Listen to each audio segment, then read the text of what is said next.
वाले आदरणीय हमारे बना साहब, आदरणीय हमारे श्री रामेश्वर जी भाई साहब, देवी सिंह जी, विधायक जी मैं नाम ले ही दूँ, ठीक मैं तो ले लूँगा।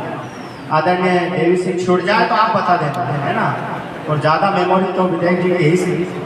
आदरणीय देवी सिंह जी, आदरणीय ब्रजेश त्रिवेदी जी, आदरणीय हमारे श्याम जी, आदरणीय सरपंच साहब, और विशेष रूप से आदरणीय हमारे पटेल साहब। पूर्व में आज से शायद पटेल साहब को याद होगा 3 साल पहले हबीपुरा में वृक्षारोपण किया था, तो ब्यावरा क्षेत्र के जितने भी पटेल साहिबान हैं जिन्हें सबको आमंत्रित किया था, तो हमारे पटेल साहब भी वहाँ पर पधारे थे।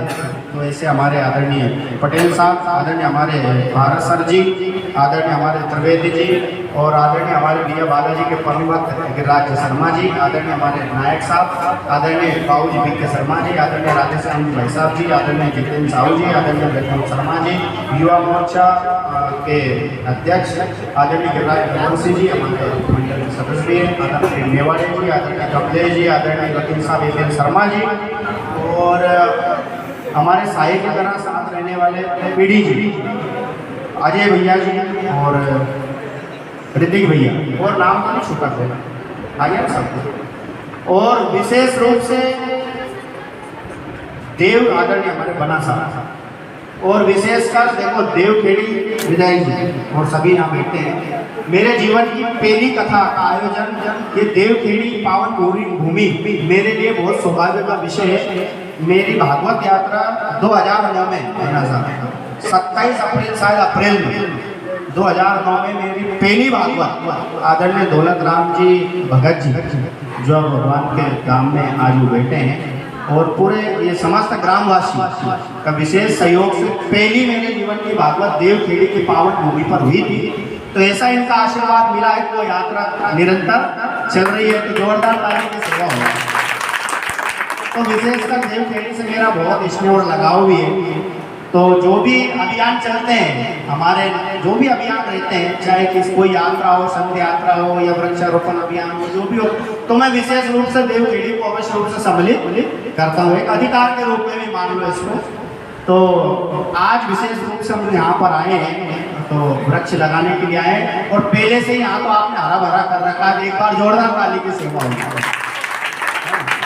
तो अभी पूर्व वक्ताओं ने आपको बताई दिया है कि वृक्षों का जीवन में कितना बड़ा महत्व है। गिरिराज जी ने भी बताया कि कोरोना काल में डॉक्टरों ने कह दिया था भैया अब हमारे बस की बात नहीं है, अब तो पीपल के पेड़ के नीचे, नीम के पेड़ के नीचे जा करके खटिया लगा करके वहीं आराम करो, है ना। तो ऑक्सीजन का कितना महत्व है देखो, है ना। ऑक्सीजन और पानी भी आज के समय में इतना महत्वपूर्ण है। तो आप सबसे मेरा आग्रह और निवेदन है, अपने जीवन में जो भी मांगलिक कार्य है, जन्मदिन हो, शादी की सालगिरह हो, घर में जो भी, गांव में जो भी मांगलिक कार्य, जैसे आज ये आयोजन रखा है, इस अवसर पर एक आप पौधा लगा। तो जीवन में जो वृक्ष है वो धरती का श्रृंगार करते हैं, धरती के प्राण है, और हमें भी प्राण वायु देने का कार्य वृक्ष करते हैं। हमारे पूर्वजों ने जो पहले वृक्ष लगा उसका फल हम आज खा रहे हैं, उसकी छांव में आज आकर के हम बैठ रहे ही नहीं बैठे। तो फिर हमारा भी कर्तव्य बनता है हमारे जीवन में इस धराधाम पर आए, अपने लिए तो जी रहे हैं, परिवार के लिए जी रहे हैं, परंतु समाज के लिए हमने समाज को क्या दिया, हमने इस धरती माँ को क्या दिया।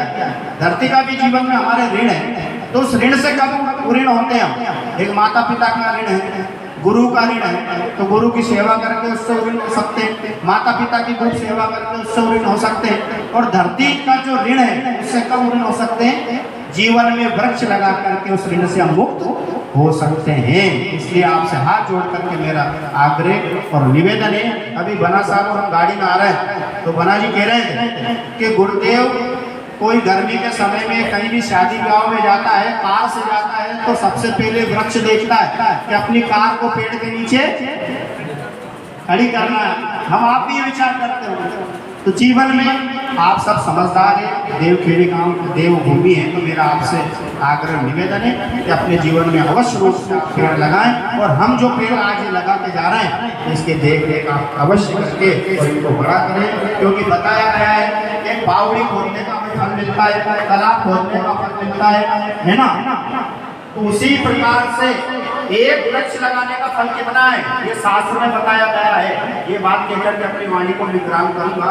एक वृक्ष लगाने का फल है 10 बछड़ों को पालने का फल जितना मिलता है, उतना एक वृक्ष लगाने का फल हमें प्राप्त होता है। तो इसी बात के सामने अपनी वाणी को मैं विश्राम देता हूँ।